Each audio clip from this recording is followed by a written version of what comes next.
again, and welcome to Watcher and Wanderer. Last video we talked about my solar situation, a little bit more about my situation to my house, or soon to not be my house, hopefully, unless something else goes wrong. Cross your fingers and hope it doesn't. We'll know by February 28th. But anyway, just wanted to make a couple of addendums, or not addendums, but clarifications about things I've said in my last video. Been thinking about it, and yes, number one, I don't see anything wrong with burning fossil fuels in and of itself, but that is not to say that using renewable energy is not good for Mother Earth, because it is. And honestly, that's good enough reason in my book to work toward self-sufficiency, off-grid living, and generating power of your own. And solar power is not the only thing that people have at their disposal. There's all sorts of different setups I've seen on YouTube. Okay, I'm sorry, I got a phone call, so I had to end the video and start it back over. But anyway, as I was saying, I've seen all sorts of things on YouTube, from solar setups to windmills to somebody took a bike, an exercise bike or a normal bike, I can't remember which, and you know, altered it in some sort of fashion where turned it into a hydroelectric dam. In other words, this was someplace up in Alaska. And they had they were drawing energy, they wired it up and was drawing energy into their battery bank off of that. And they had a stream or some water rushing through their property, and so they used that. And you know, the reason this particular person, they just lived too far out for the power companies to even get in there. So the on-grid was not even an option for them. But I've seen also homesteads that had no alternate source of energy. No solar, no hydro, no wind, no nothing. And they did just fine. They have automobiles. You have an alternator in your automobile. You know, you're using fossil fuel when you turn your automobile on, but it's still, you're not beholden to the electric company. And that's way more of a problem than you buying fuel for your generator. And you know, fossil fuel is fossil fuel. I read a little thing about Nancy Pelosi here recently, insinuating that natural gas was a renewable energy source, that it was not fossil fuel, but it is indeed fossil fuel. You hear the ignorance of these people in our government who don't even know what fossil fuel is and what is fossil fuel isn't. And yes, natural gas does burn very clean. Yes, we have a lot of it. So it is a good energy source, but it is still indeed fossil fuel. So the definitions have been skewed. People need to learn what they're talking about, and people need to know, practice, go out there and do. Talk is cheap. That's really the essence of what I was talking about in the last video, was that talk is cheap. Instead of hollering and screaming about climate change and fossil fuels and renewable energy, participate in it. Do something about it. Anyway, this is not going to be all there is to that video, but I have some things I gotta go take care of, and there will be more to come. Hey again. Okay, I'm back from my errand. And what we'll be talking about, what was I talking about rather, energy and everything. Just kind of a continuation on the last video, clearing some things up. I wanted to do an experiment here right quick with my solar generator that I haven't done yet. Well, since I've gotten it. And it's been something that's been on my mind, like if I'm out traveling around and I stop for the night, let's say at Walmart. A lot of people camp at Walmart. Let's say I stop for the night and the sun's down. And I want to run my microwave and have some lights and be lazy and, you know, just chill inside and just, you know, not just plug my RV into my solar generator. Now you're supposed to be able to, I bought an extra plug-in to hook my solar generator into the car. I could plug it into, I got an AC outlet in there, a 12 volt AC outlet in my truck, but I'm going to try it through the cigarette lighter plug-in. It's the same plug-in I use to run my air compressor when I fill up tires and balls and shit for my kids around here. So what I'm going to do is I'm going to plug it in and try different appliances while my truck's running, see how well the alternator keeps my solar generator charged while I'm running all these things, and see, you know, kind of what effect that has on the system. Anyway, let's get to it. Okay, as you can hear, my diesel truck is on. I got my adapter running from my RV to this extension cord, and I have my Kodiak solar generator plugged up to this cord through that outlet right there. So I'm about to turn it on, plug it in,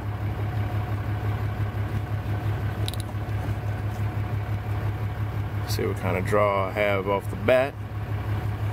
That's with just the refrigerator running, and it's still charging up the battery. It's not that's just with the generator. Now I'm going to go inside with the RV. I'm going to run the microwave and then come back out here and see what kind of an effect that has.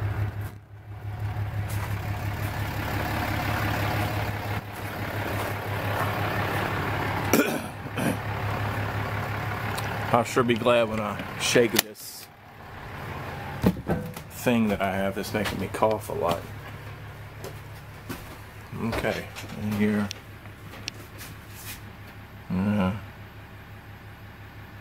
Give it 2 minutes. Say it's on 2 minutes. And that's a pretty big draw. I'm not even going to try my AC unit because I don't have enough battery bank to do that. But we'll see what kind of a draw that microwave has on it. It's drawing it down pretty good. Knocked 2 of the little LED meters off of it, almost 3.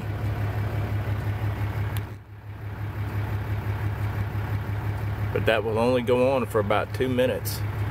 You see it's knocking back and forth between, it's drawing down slowly. That's just for 2 minutes. We're going to sit here and watch it. You'll see when the 2 minutes elapses on the inside what will happen.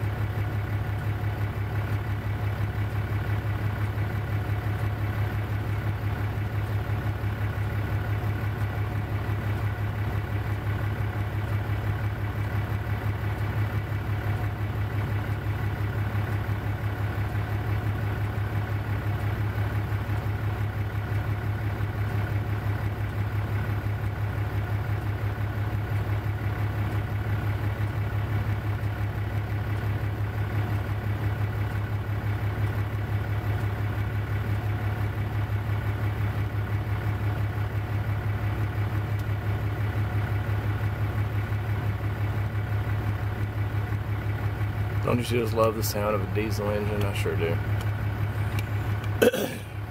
Makes me think about my dad. He was a diesel mechanic in life. Alright, it must be off now. He's bounced back up. See the volts? Back up to 11.95, going up. And the battery is back up to full, so it really didn't draw the battery down at all. And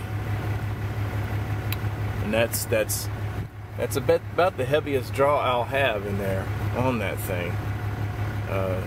Charging your computer, watching a TV, or playing video games or anything like that is negligible just with this little generator. And just wait until I get an extra deep cycle battery plugged in right here.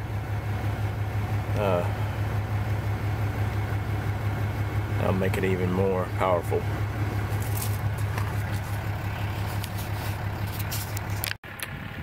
Well, I gotta say that experiment went a lot better than I thought it would, but it's not surprising really to me either at the same time. I just didn't think it was going to be charging the battery even better off of the alternator than it does if I plug it inside of a house with you know, straight into a wall outlet. It just it charges way quicker. That's the quickest I've seen it charge. Solar's pretty fast too. On a good day like today, it's real fast solar. I think third would be a cloudy day or plugging it into a wall. You would think that the wall would be quicker, but it's kind of a slower, more steady stream of energy going in at that bit. With you plug it into the cigarette lighter outlet in your truck or car, and have the engine running for just a little bit, and you're getting a really good charge out of that thing. So it's going to be very neat to travel here in March. Is when I should be traveling out to New Mexico. I'm going to be going out there alone because my kids are here in school, and so they're going to stay here in the other RV, catching the school bus back and forth to school, whatnot.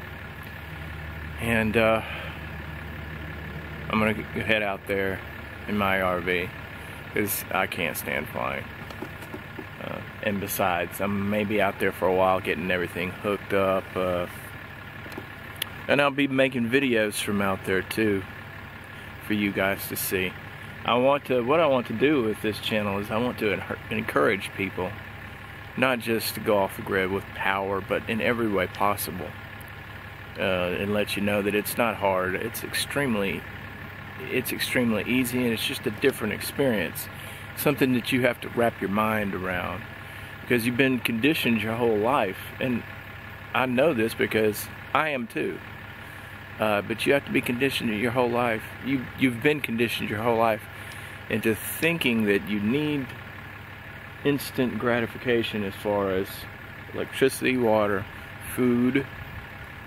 And you know, you can do all of this yourself and have a lot more freedom and a lot more appreciation for Mother Nature, the outdoors, and how it really is.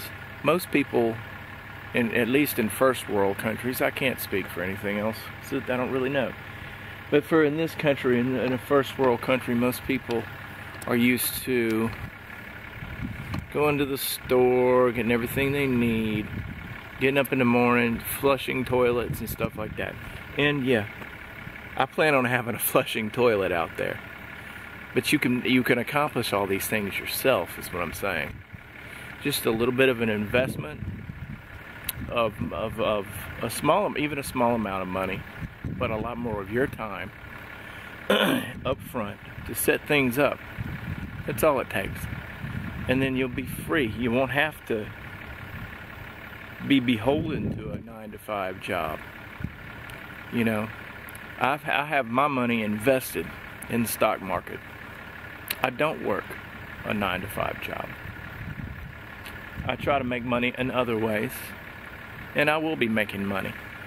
You know, I have a slow income coming in right now, but I have a lot of money invested in the stock market, and that gets me some dividends. I totally encourage everybody out there to invest your money, not in the stock market. Get your 401ks going. Get all your money invested. I don't really fully understand how all that shit works, and I'm not going to start giving people financial advice.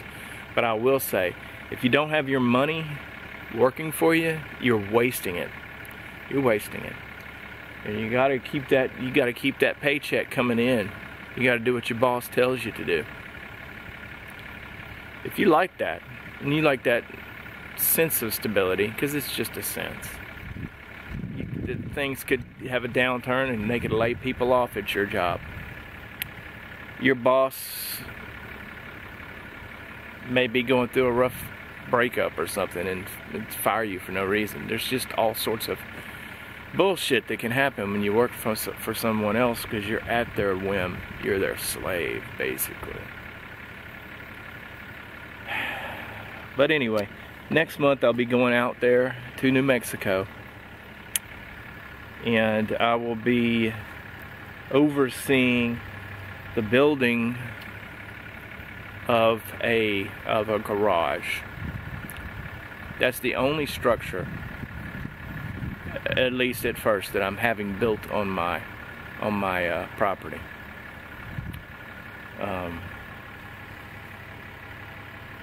I'm going to be overseeing that. I'm going to be picking out the space. I got 40 acres out there. I'm going to be picking out a spot on my property to run the water to, because it's a big community that we're buying into, basically. And they sell 40, 30, and 10 acre lots. And you can't subdivide it any lower than 10 acres.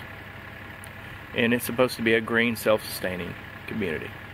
And we're going to be the first people, more than likely going to be the first people moving out there. There's other people who have bought property out there, but they've just haven't pulled the trigger and moved out there as of yet. But we're going to be the first people to be moving out there. So there is a small area that the land developer is getting cordoned off, and there's a well already there. And not every piece of property in this area is within reasonable distance to the well to share it. But we're one of the properties who are. And so I've got to pick a spot and get the piping ditched out and ran up to where my building is going to be. Get a septic tank put in there, so I'll have water. And what my plans are for this property is, first, is to part of the building we're going to be living in. Now, my oldest daughter is going to be living in one of the RVs. She's 17, I'm about to be 18, so she wants that kind of freedom. This RV is going to, it's my baby. It's my new RV. It's a 2016 model, and I plan on doing some modifications to it. But anyway, I plan on building a water catchment system out there as a backup, and I'm thinking about even the well water that runs up to the property going before it goes into my building, or into any other structure on my property that for the upcoming future it goes into. I'm going to have this big holding tank for my water that my water catchment system and my well water will be emptying into. That's my plans. Let's hope it works. I plan on building a greenhouse, and right now I think the design that will work best for me is the simplest, which is a PVC framed greenhouse. I'm going to plan on growing some food, plant a few trees out there as well, whatever I think they can grow. I know I want at least an almond tree. I like cashews as well. I like making cashew milk. I may not be able to grow a cashew tree, in the area that I'm living in. But I can grow an almond tree and I can make almond milk. I don't drink dairy products because number one, I'm lactose intolerant, and number two, it's not good for you. It's terrible for you. And I have type 2 sugar diabetes that is stress-based, but it helps for me to eat a good diet. And that does not mean I don't eat meat. I love meat. Meat's good for you. Anyway, plan on doing that. And plan on just, hey, I'm going to make some videos out there while I'm out there before I come back here and get the kids. And of Taos and the surrounding area, which is a beautiful area. I'll be probably doing some camping out there as well. Up in the mountains. Hell, maybe I'll go for a hike in the gorge. I know there's some hot springs down there somewhere I'd like to go sit in for a bit. But anyway, I'm going to wrap this video up here. Just giving you guys an update. And you guys take it easy. And be well.